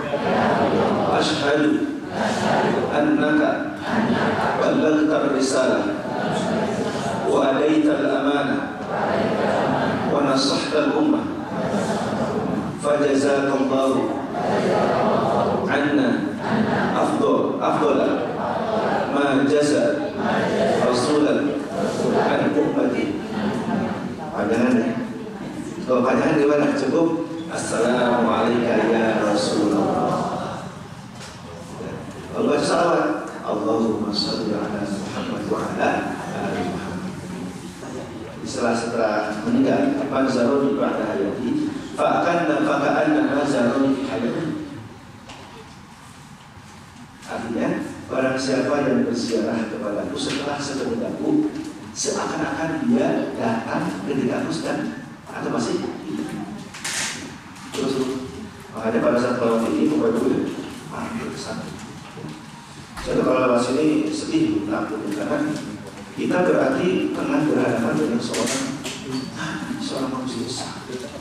Jadi usulkan Bapak Ibu yang pasti situ dan tidak perlu berdoa sebagaimana kalau kita itu nggak boleh kalau kita berdoa ya sambil ngangkat tangan ke ini ke sini itu si asalnya masih ngomelan haji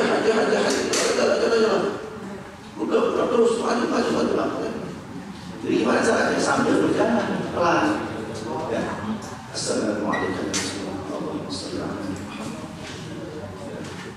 Nah, bayangkan di situ seolah Nabi ada di depan. Karena kata Nabi, "Manzaroni ba'da hayati faka'anna manzaroni fi hayati." Karena siapa yang berziarah ke makamku sepeninggalku, seolah-olah dia berziarah ketika aku hidup. Di situ sedihnya itu. Bagaimana kita berharap seseorang manusia besar seperti Nabi itu. Bapak baca itu saja. Allahumma shalli ala Muhammad wa ala ali Muhammad. Allahumma shalli ala Muhammad. Nah, masuk ke makamnya Abu Bakar sama-sama. Assalamualaikum ya Abu Bakar Siddiq. Ya. Nabi Bakar Umar. Jadi baca itu ya. Assalamualaikum ya Abu Bakar Siddiq. Kalau mau disambungkan boleh. Ya Alhamdulillah wa afiyah. Ya Alhamdulillah wa afiyah. Semoga Allah merahmatimu dan memberikanmu afiat. Boleh tambahkan doa. Ya Alhamdulillah. Semoga Allah merahmatimu. Kalau Nabi tadi salawat saja ya. Berikutnya Assalamualaikum ya Umar bin Khattab.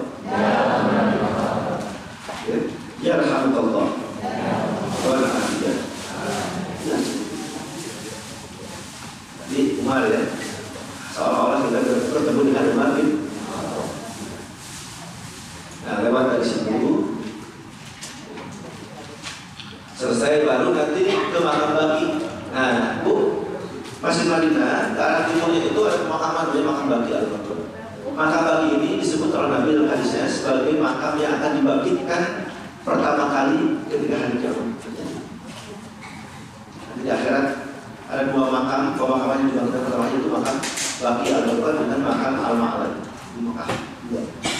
Karena di sini ada hampir 40.000 sahabat yang ada. 40.000 sahabat. Termasuk di sini kekuburan makamnya Fatimah, Az-Zahra, dan Aisyah. Di sini. Nah, nanti pas masuk di sini, Bapak Ibu berdoa ya. Kalau perempuan biasanya nggak boleh masuk di bawah. Tapi kalau bapak nanti naik ke atas, masuk lihat area pekuburannya. Doanya sama-sama dong. Assalamualaikum. Daro qaumin mu'minina wa atakum ma tu'adun qadan mu'ajjiluna wa inna insyaallah bikum lahiqun. Allahumma ighfir li ahli al-gharqad. Pilih bagian ini cukup. Assalamualaikum ya daro qaumil mu'min. Ya. Coba assalamualaikum ya daro qaumil mu'min. Atau assalamualaikum ya ahlal qubur. Apa ya apa ahlal qubur masalah kubur lah. Kita bangga. Assalamualaikum ya ahlal qubur. Tapi tambahkan ini kalau bisa wa inna insyaallah. Coba wa inna insyaallah bikum lahiqun. Kami pun akan menyusul. Atau kalau sudah assalamualaikum ya ahlal qubur, Bapak berdoa saja. Allahumma ighfir lahum warhamhum wa'afihim wa'afan. Boleh. Ya, jadi nggak usah pusing. Dan kalau sampai kan ngalamun gitu di kuburan sah. Nggak doa lagi mengampun. Bisi orang kesok itu kan. Mana ya? Nur Fatimah itu di mana sih? Doa di situ. Ya. Dan tidak perlu mengatakan doa apa, cukup dengan menghadap assalamualaikum ya qaumil mu'minin. Yarhamukumullahu wa innahu insyaallah. Allahumma qillahu warhamhu wa'afihi jalan. Mungkin di sini Fatimah, mungkin di sana Aisyah, mungkin di sana Sa'ad Waqqas, mungkin di sana misalnya mungkin di sana Zaid bin Harisah. Di sini ada 40 sahabat. Dan ada juga beberapa umat Islam yang lain. Karena kalau tinggal di Mekah dan di Madinah itu dikuburkan langsung di sini. Bapak Ibu kalau misalnya nanti ada keluarga yang meninggal di sana, itu langsung dikuburkan. Tidak bisa dibawa pulang ke sini. Harus dulu kan. Karena pertama kaitan kalau dipulangkan itu pertama secara teknis dan biaya mahal. Kedua itu urusan dengan administrasi kendaraan, buka atau saya dulu waktu umroh pertama itu ada 3 di sana. Karena hitsum, ya, umroh pertama dan kita nggak tahu caranya gimana. Jadi uji langsung. Akhirnya saya tanya, ternyata ke rumah sakit tidak bisa mengeluarkan jenazah kalau belum ada pihak yang bertugas di mutawif yang ada di Mekah. Karena kan travel di Indonesia itu biasa dengan travel yang ada di Mekah. Baru ketemu. Atau kalau batal ya dulu di Masjid Kuba ya. Kalau dulu ambil sholat rakaat, mau sholat duha, mau sholat tahiyat masjid, mau sholat hajat, mau sholat apapun boleh. Ya, nah, bebas. Ya, sholat 2 rakaat, maka pahala Bapak Ibu seperti pahala. Ini dari Nabi Muhammad itu dalam sejarah disebutkan setiap hari Sabtu itu dia berjalan kaki, kadang naik onta, katanya ke Masjid Kuba. Perjuangan Rasulullah dengan kaum muslimin luar biasa. Nanti ada kuburan Bapak Ibu. Nah, sekali lagi, pokoknya setiap kali kita ke kuburan doa saja. Ya. Ini doanya. Assalamualaikum. Ya syuhada Uhud. Allahumma ajzihim anil islami wa ahlahu wa afdalal jaza warfa' darajatihim wa akrim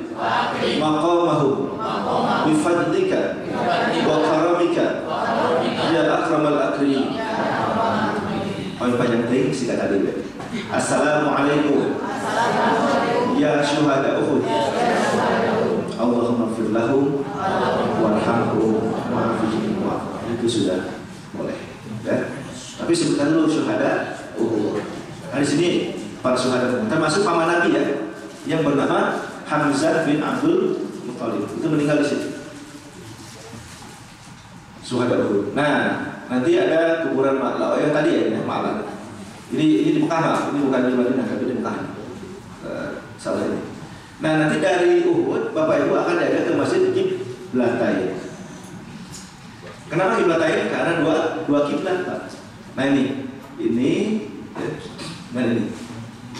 Jadi tidak salah memang jika masjid ini berdua kiblat, karena di sini ada dua tempat kiblat. Yang pertama ke Baitul Maqdis, yang kedua ke Masjidil.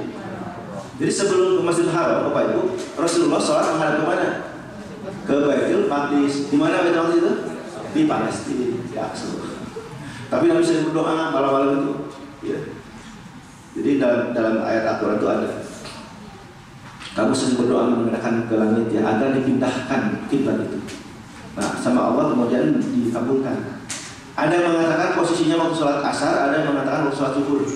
Jadi pada saat itu katanya sudah 2 rakaat Nabi dia sholat menghadap Baitul Maqdis. Tapi ketika wahyu itu turun, Nabi memutar.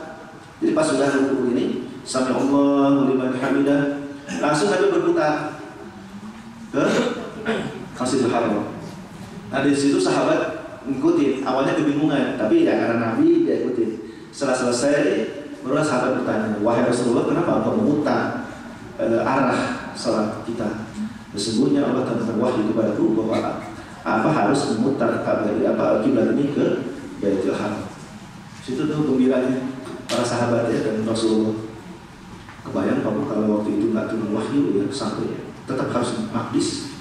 Kebayang mahal di Palestina ya. Ya, nggak mungkin haji kita ke sana. Kan haji itu kan Masjidil Haram kan, Masjidil Haram kayak di Maqdis kemana? Jadi hikmahnya besar, gitu, memindahkan arah kiblat. Ada yang mana suatu Allah. Nah ini Uhud tadi Uhud sudah. Nah lalu nanti Bapak Ibu juga akan dibawa ke kebun kurma. Referensi. Kebun kurma itu seorang ke kebun Bu, tapi di situ ada outlet ya, buah ya, toko kurma. Nah, mana Ibu jadi pada meser nah kurma Safawi, kurma Majdon, ada kurma Anbara, ada kurma Sadai, ada kurma Barni, ada Mabruk ya. Ada kurma Ajwah. Tahu kurma Ajwah? Kurma Nabi ya. Ada kurma Sukhari. Wah, banyak kurma itu. Kurma tak apa ya, kurma seperti ini. Bisa kurma ya. Ini kurma naon buka kurma. Di sini kita bisa cari oleh-oleh. Boleh di sini, boleh di pondokan haji ya. Terserah lah bebas. Kalau mau beli kalau enggak di tempat kebun kurma. Kalau nggak kebun kurma sah hajinya? Sah. Menyatakan tapi kan Pak Abi kalau kurma takutnya mana kebun kurma. Tapi kalau udah di sini sah Bu hajinya Pak ya. Tenang aja. Ya, ini mah refreshing saja. Aku nanti mencicipi berbagai macam kurma ya. Kurma. Yang paling mahal itu kurma Ajwa. Ajwa itu ada yang sampai 500 real per kilo. 500 real kali 4.000, 2 juta per kilo. 2 juta per kilo. Kurma Ajwa itu yang paling hebat, 2 juta per kilo. Nah, sedang nama Bu kurma Sukari ya itu 30 real, 40 real, 50 real. Sedang lah kurma Sukari, kurma Safawi juga enak Bu. Safawi mah yang agak gede-gede itu loncong. Kalau yang bulat kecil agak merah itu namanya Sukari. Kalau Ajwa itu hitam, tapi nggak lonjong bentuknya dulu. Nah ini Bapak Ibu, kurma kenapa Ajwa disebut kurma Nabi? Karena Nabi yang menanam. Jadi saat itu begini, ada sahabat yang nanya, ya Rasulullah kalau mau menanam kurma bagaimana? Nah disitulah muncul hadis ya bahwa sesungguhnya urusan dunia itu antum lebih tahu. Antum a'lamu bi umuri dunyaku. Kata Nabi, aku diutus bukan untuk menanam kurma. Aku tuh diutus untuk menyampaikan risalah, akhlak, tauhid. Lain jangan forma, jadi urusan ini kata Nabi kamu lebih tahu, silahkan. Tapi dia minta, wahai Rasul, kau yang memulai. Nabi lalu Bismillah, dibuka ininya ya, si tanahnya itu digaris, tanam kurma sambil, dan kurma itu tumbuh loh Pak. Padahal Bapak Ibu ya, Jazirah Arab ya, termasuk Madinah itu kering, nggak ada perairan. Tapi justru kurma itu tumbuh tempat yang kering. Hujan itu yang saya tahu hanya 2 kali setahun di Mekah itu, kemarin. Itu pun hujannya gerimis. Tapi sekarang karena perubahan cuaca, jadi hujannya besar. Nah, kurma-kurma itu gitu. Nah, dari situ hadis itu muncul. Antum a'lam bi umuri dunyaakum. Sesungguhnya kalau urusan dunia itu kamu lebih paham. Jadi paribasanya kamu kalau misalnya Nabi ditanya sekarang soal medsos ya kata Nabi pada medsos kamu lebih tahu. Saya masih kritis bukan untuk medsos itu urusan akhlak kalian. Tapi Nabi waktu itu menanam dengan tangannya dan Bismillah, maka tumbuhlah kurma itu dengan lebat hebat. Nah jadilah ini. Dan Nabi itu bisa mendoakan ya Allah, katanya kalau dulu tanah haram Mekah didoakan sama Nabi Ibrahim, maka aku mendoakan tanah haramku ini Madinah agar hasil pertaniannya 2 kali lebih banyak, 2 kali lipat. Itu doa Rasul. Makanya lihat kalau kurma itu di Madinah. Mekah itu nggak ada, paling ternak ya. Kalau ada pun sayur tadi di Taif. Taif Mekah itu jarak 100 km. Tempat yang lebih. Nah dari situ nanti akhir pas kembali ke hotel, Bapak Ibu tanya ke sini Bapak Bu. Ya, ini 2 menara ini pengintai itu Khandaq. Ya, Mesir Khandaq. Jadi di Khandaq itu salah Pak Bu, ini kiblat lain kayaknya, sama dengan yang tadi, salah tempat. Yang jelas ini sebelum ke Madinah itu, sebelum ke hotel, Bapak Ibu akan ajak ke, tapi lewat saja sih, perang Khandaq, ya, hari yang dulu ketika Nabi akan orang-orang Quraisy Mekah itu akan menyerang Madinah, ditahan ya di luar kota Madinah 3 kilo dan dibuat parit ya waktu itu sama Nabi. Parit itu panjangnya 6 kilo, dalamnya itu 6 meter, lebarnya 4 meter. Supaya apa? Supaya kuda dan onta tidak mau lewat situ. Karena kan kuda itu takut ketinggian, gitu. Jadi dan itu hebat ya.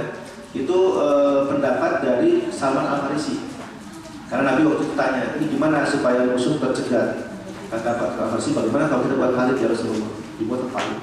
Sehingga akhirnya orang-orang Mekah itu nggak bisa masuk ke Madinah. Nah, terus di Madinah Bapak Ibu nanti yang tadi dibayar pemerintah ya. Nah kalau ini tidak, kalau Bapak Ibu mau ke percetakan Al-Quran boleh, tapi bayar lagi. Nanti bis lah ya, urunan aja. 1 bis itu biasanya kalau ke percetakan itu mungkin 600 real.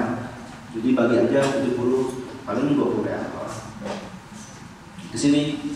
Nah nanti kalau masuk ke sini Bapak Ibu nanti pulangnya kasih, kalau haji kasih Quran ya, tapi kalau enggak biasanya beli, tapi murah-murah Pak di Quran. Ini percetakan Quran terbesar dunia ya. Satu Quran itu sekarang sudah diterjemahkan ke dalam 50 bahasa. Satu Quran dicetak dan diterjemahkan ke dalam 50 bahasa. Termasuk bahasa Afrika yang sulit, kata bahasa Swahili. Itu sudah diterjemahkan. Ini udah Jerman, Prancis, Jepang, Cina, itu udah Inggris juga. Sampai bahasa-bahasa Afrika, bahasa daerah tertentu. Tapi di sana kalau nggak salah nggak ada bahasa Sunda. Bahasa Sunda apa? Quran sebenarnya di Indonesia Sunda. Kita kalau Nepal ya, Quran Nepal. Nah kalau mau ke sini boleh, berarti diskusi lah sama Pak. Nah Bapak Ibu di Madinah itu masih dalam dekat pelatarannya Masjid Nabawi ada 2 museum, namanya satu Museum Masjid Nabawi, yang kedua Museum As-Musa atau sekarang menjadi Sirah Nabawiyah. Ya. Kalau di Museum Nabawi itu Pak Bu, pembangunan Masjid Nabawi. Boleh ibu bapak yang terangnya, sabar hati yang dibuat yang payung. Ya. Itu ada hampir 220 tiang. Pilarnya ada berapa? Ada 2000 pilar. Terus dari mana bangunan ini? Ya. Misalnya marmernya dari Itali, ini dari Afrika itu diceritain. Ya. Terus bagaimana sistem AC yang dialihkan ke Masjid Nabawi? Berapa galon zam-zam yang dibutuhkan setiap hari oleh jemaah? Ibu tanya aja, bapak tanya aja. Itu dijelaskan di Masjid Nabawi. Saya pernah nanya waktu itu dijelaskan di Masjid Nabawi. Saya bilang berapa banyak nih per hari yang dibutuhkan oleh jemaah galon Zam-Zam. Ada 180 ton per hari. Jadi alasan sampai itu, Pak, itu mau bisa makan habis. Saya juga bingung ya, kok bisa gitu. Belum di Mekah kan, belum yang dibawa jamaah. Coba dari mulai Nabi Ismail alaihissalam sampai sekarang itu tidak pernah surut. Itu mukjizat. Gak mungkin daerah itu kuasa Allah ya untuk Nabi-Nya Ismail alaihissalam. Nah di sini termasuk di sini ada ini Bu Pak. Kalau nggak salah tapi ini di Museum Sir Nabawiyah ini. Sir Nabawi bukan Sir Nabawi. Nabawi khusus pengembangan Masjid Nabawi kan. Nah Bapak Ibu di Masjid Nabawi itu bawahnya itu parkir, tempat parkiran 3 lantai ya. Jadi masjid yang nanti Nabawi yang kita sholat di atas itu ke bawah itu lantai 1, lantai 2, lantai 3 itu parkir di bawah. Nah Bapak kalau ini searching aja main di lantai atas itu kan 2 lantai di Nabawi itu ada perpustakaan tempat mahasiswa Indonesia di situ belajar. Terus ada kubah kan yang bisa digeser kan? Beratnya itu satu kubah itu 24 ton. MC. Saya tanya dari mana ini drainase apa namanya? Sistem AC ya dan listrik itu ternyata jauh Pak. 3 km dari Masjid Nabawi. Kayak 6 km dari Masjid Nabawi. Jauh jarak pengendaliannya. Nah termasuk si payung raksasa ya. Karena payung raksasa itu dibuka biasanya 5:30. Gitu. Tutup sore.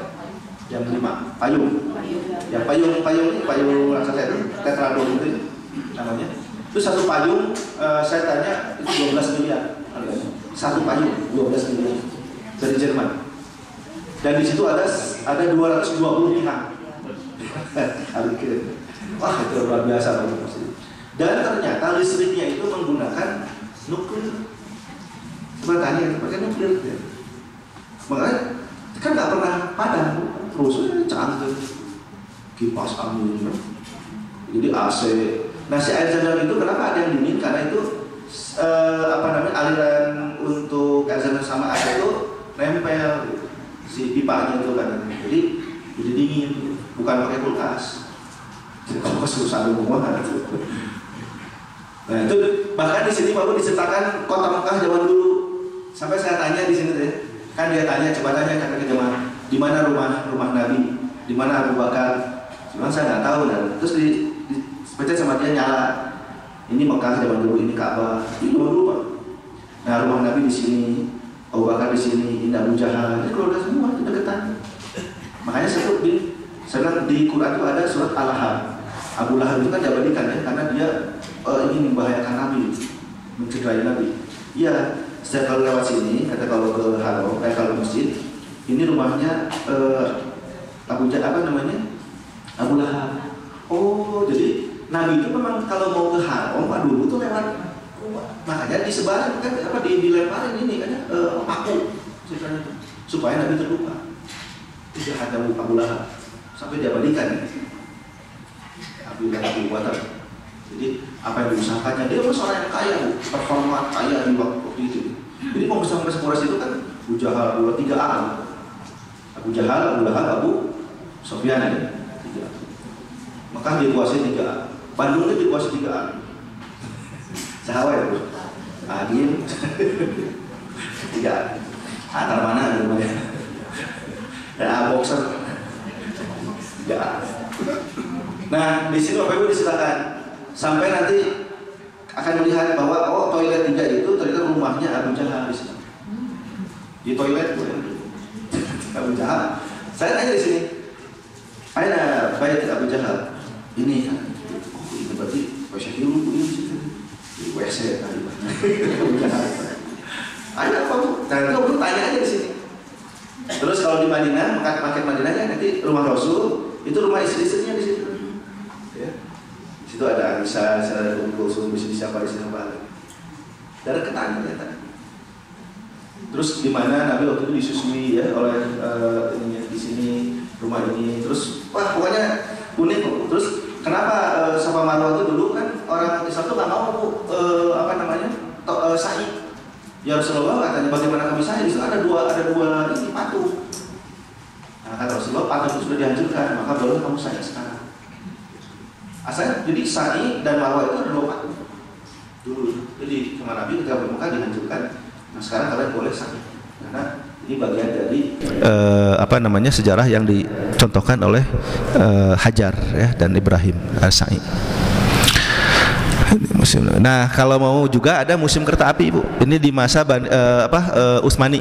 Ada kereta api di Madinah itu dulu ya. Sekarang juga ada kereta api cepat. Tapi di museum ini Bapak Ibu akan melihat nanti bukan hanya kereta api saja sih, banyak peninggalan-peninggalan di masa Nabi juga ada. Ya. Kalau di museum Nabawi tadi ada cap Rasulullah ya. Cap Rasulullah yang dulu pernah membuka tangan untuk disebarkan ke raja-raja di dunia, surat. Gitu. Baik, itu saja Bapak Ibu mengenai ziarah, panduan ziarah. Jadi yang penting bedakan tempat-tempat pada saat Ibu Bapak nanti ziarah di Mekah Madinah, mana tempat yang di situ ada kaitan ibadah, mana yang tidak ada. Itu aja ya. Nah, kalau Masjid Kuba kan di situ sholat kaitan ibadah ya. Gitu. Tapi Qiblatain enggak ya, Handak enggak, hanya mengenang sejarah saja. Uhud ada doa kepada para syuhada gitu ya di Uhud. Itu aja kaitan ibadahnya itu. Di Gua Hira tidak ada, tapi hanya sekedar takjub, bertasbih, bertahmid, itu aja ya. Supaya nanti tidak terjebak di haram, apalagi itu ibadah murni, tidak ada kaitan-kaitan syirik ataupun hal yang lain. Demikian Bapak Ibu, mudah-mudahan dengan pengetahuan ini Allah menambahkan ya pengetahuan pada kita untuk beribadah benar dan menguatkan niat kita untuk bisa benar-benar melaksanakan haji yang sebenarnya ya, sehingga mabrur. Sekian, assalamualaikum warahmatullahi wabarakatuh.